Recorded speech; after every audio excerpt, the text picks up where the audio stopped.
She's one of the best performing MPs. She's certainly the voice of her party, the face of her party in the parliament, and she is undoubtedly the queen of this chess game that's Maharashtra's politics. Right now we are being joined by Ms. Supriya Sule. Thanks a lot for talking to CNBC-TV18, ma'am. I know at this point this question has become extremely cliche for you to answer, but I still want to ask, you know, after Lok Sabha, once again, yet another election where you will contest, your party will contest as in without Mr. Ajit Pawar, yet another Baramati Pawar versus Pawar battle. What kind of toll it takes on you guys strategically and emotionally as well, because strategically till 2019 Mr. Ajit Pawar was a part of your family and party. He had an important role to play. So what kind of toll it takes? Well, first of all, there is no toll anymore, first of all. And Sharad Pawar is a very tough leader. And for him, as you said, strategy, he does his own strategy. So for 6 decades, his politics, he has decided his own strategy. So he needs very few people around him, in the sense that to him, he is a self-made man, unlike Ajit Pawar and me, who are parivarvad.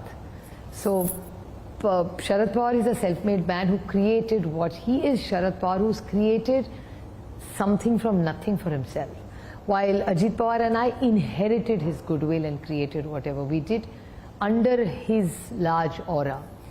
And so I think even if there are changes at our level, he still stands tall in the game.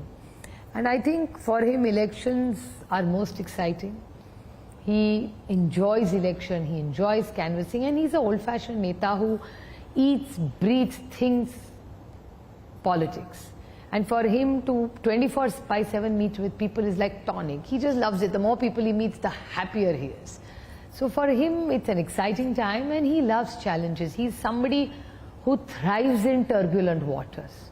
More the turbulence, the happier Sharad Pawar is, because he's looking to fight. He's a fighter by nature, and God and people of India have been so kind to him that he bounces back. You know, if the last elections are any an indication of anything, it did not, like Ajit Pawar's faction did not do well at all in terms of numbers. So do you think if he, hypothetically again, if he approaches you guys, will it be easy for you, or will it be possible for you guys to leave that sense of betrayal aside and welcome him? See, first of all, I've moved on personally about betrayal from everybody, including the BJP, because why blame Ajit Pawar? It's the real power behind Ajit Pawar who took all this away from us.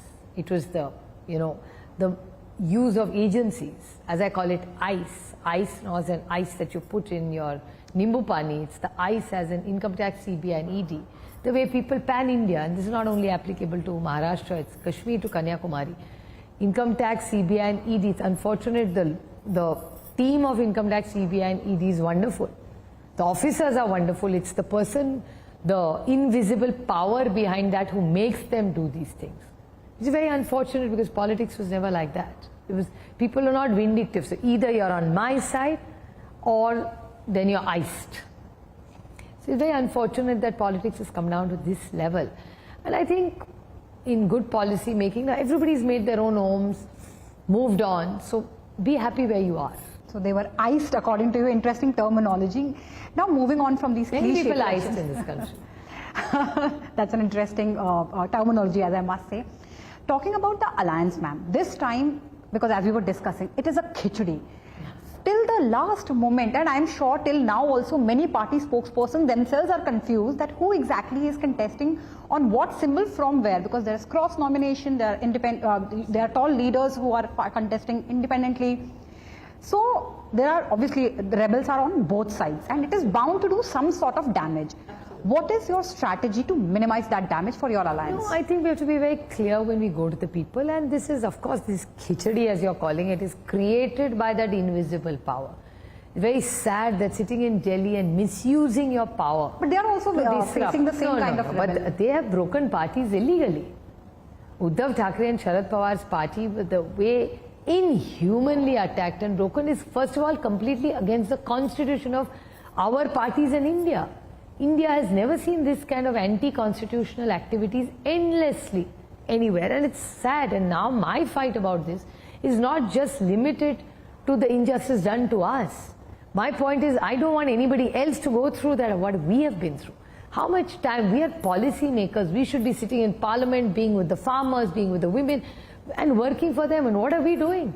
Running from pillar to post, from election commission to Supreme Court. That's not why we got elected, and that's not what a political party's job is. But unfortunately, when notices are thrown at us, we have no choice but to fight back. So the whole point is this invisible power, this Adrushya Shakti from Delhi just decided to disrupt Maharashtra's politics, which was so cultured and dignified. It's just destroyed by them. We have to wait now for all the dust to settle down in Maharashtra to have a very honest and a dignified and good governance. We're tired and fatigued by the things that this government has done in the last 2.5 years. Ma'am, we all know who you exactly are talking about, but if you can name the people you are, calling Adrushya Shakti, just for the clarity. These people in Delhi, it's some power which is sitting in Delhi who has the capacity to hurt people, to destroy organizations. It's not just about NCP and Uddhav Thackeray's Shiv Sena. There's more to life. There are good institutions which over a period of time this government has compromised. And it's very unfortunate because we are very proud Indians and very proud of our vibrant democracy and our constitution. And that's where the equality, the sentiment, the soul of India, of equality, fraternity, all comes from where? It comes from the constitution given to us by Bharat Ratna Dr. Baba Saheb Ambedkar. And you're hurting the soul, and not just politically, in every sense of the word. Be it the industry, be it the business families, the way they've been attacked by agencies. Anybody who's in the opposition, and data speaks louder than words, 95% iced are people in the opposition, and many of them, when they cross over to the BJP, are given a clean sheet in the BJP's washing machine. It's very, very unfortunate. Ma'am, Mr. Uddhav Thackeray wanted a pre-poll CM candidature announcement. He cited his own experience that how this is exactly why in 2019 he had to part ways with the BJP. Why didn't MVA announce a CM candidate before getting into the... Well, we got caught up between our seat sharing. There were so many things happening. There were some farmers' issues. The remunerative prices were not being given. We had so many fights we needed to sort out with the central government, nothing to do with us. But for all the wrong policies done by several departments and government of India. So we got so caught up in all that. Then immediately, actually we were expecting this election should have been finished by now, much earlier. Then came Diwali and so much happening in Maharashtra. There was unseasonal rains. So we were so busy with all this work that we just didn't get down to that. We did our seat sharing, and now we need to fight this election absolutely focused in the larger interest for Seva, Sanman and Swabhiman. We want to serve with full humility and give a non-corrupt government to Maharashtra, which will be transparent and effective and deliver superior results to make every Maharashtrian feel proud of being a citizen. But ma'am, formal announcement aside, is there an internal understanding that who exactly, maybe the party which wins? What's the rush? We'll do it in a few days. It's not very far. It's on the 23rd, as soon as the result comes, we'll sit down and we'll work it out. It's not that hard. And there is one, I cannot say allegation, but one theory which is being circulated obviously by your opponents, that MVA is going to remain intact only if they get to win the elections. What do you have to say to that? Will MVA remain intact? The same thing is applicable to them as well, right? But is there a possibility that the alliances will change Why would they change? Look at India alliance. Correct, but in 2019, new alliances were formed, and then in the last 5 years, look at parties now were in broken. 2024, India alliance is absolutely intact. As a matter of fact, for Mahavikas Aghadi, it became a much larger group. And we are so tight and together. So you should actually be so happy that our alliance is so much more tighter and larger, while BJP has lost so many friends. Or they've dumped, it's not a nice word to use, but they've let down so many friends. I want to talk to you about election issues now, ma'am. Maratha reservation is undoubtedly one of the most talked about election issue. In your CEP minimum program, you guys announced that you are going to remove the 50% ceiling on the reservation. How exactly are you going to do that? You don't have enough numbers in the Lok Sabha. It's a constitutional amendment. You'll need numbers. You'll need a lot more to that. How will you fulfill once that we come promise? to power here, we will pass that bill, and clearly, be it Dhangar, Maratha, Lingayat, Muslim, and VJNT, which is Bhatke Vimukta. These are 5 communities which are asking. I repeat: Dhangar, Maratha, Lingayat, Muslim, and Bhatke Vimukta Samaj. They are strongly asking for a lot of their requirements for Arakshan. We are going to have an assembly session. We will debate all of them. Instead of in piecemeal, we would like to bring it together, make a nice comprehensive bill, send it to central government and request them to make the constitutional amendment which is required, and we will stand by any government which gives Dhangar, Maratha, Muslim, Lingayat and VJNT. If they give them reservation, we will stand together in the larger interest of these communities and the state and the nation. But once this will reach Lok Sabha, you won't be able to do much beyond the point, because as I said, unfortunately for you guys, you don't have enough numbers to make a difference. People have to say whether they are, because in Maharashtra they say Dhangar, Maratha, Muslim, Lingayat and Bhatke Vimukta, we are willing to give them. So if they will, see, they had from Sarpanch to Prime Minister of India, they had the full power, they could have easily done it. Why did they not do it? Why were Dhangar Arakshan was the first in 2014, Devendra Fadnavis ji came outside our house and agitated and said, Dhangars we will give reservation.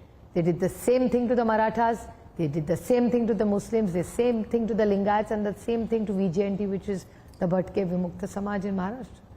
So BJP has let down everybody when they had full power from Sarpanch to Prime Minister to do it. So why did the BJP not do it? They are in power everywhere. Clearly, ma'am, and that's a question we definitely are going to ask them. But I still want to understand that, okay, let's say you guys come to power. Let's say you guys pass this bill. It has to, like the next, let's say the next step is Lok Sabha. What will happen there? Because Maratha reservation is a thing which has time and again gone to Senate. Yeah, but if they, no, they have not sent to it Supreme Court, and you know it gets, but they should send it to Parliament. Why have they? See, so many times they have bought so many reservation bills, the BJP, that time it was the Modi Sarkar. We have supported them because we understand the need and the pain of why people want it. We respect that pain. We want them to be happy and let go of that pain and move ahead positively in life. So we want to support them. So we have always supported, that time it was the Modi government when they brought it, now it's the UPA government.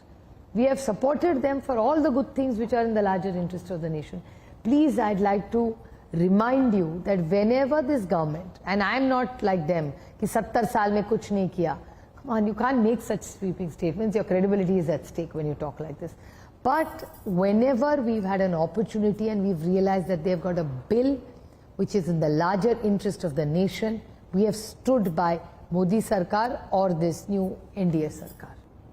We'll continue talking to Ms. Supriya Sule on many more aspects of the upcoming Maharashtra State Assembly election after this break.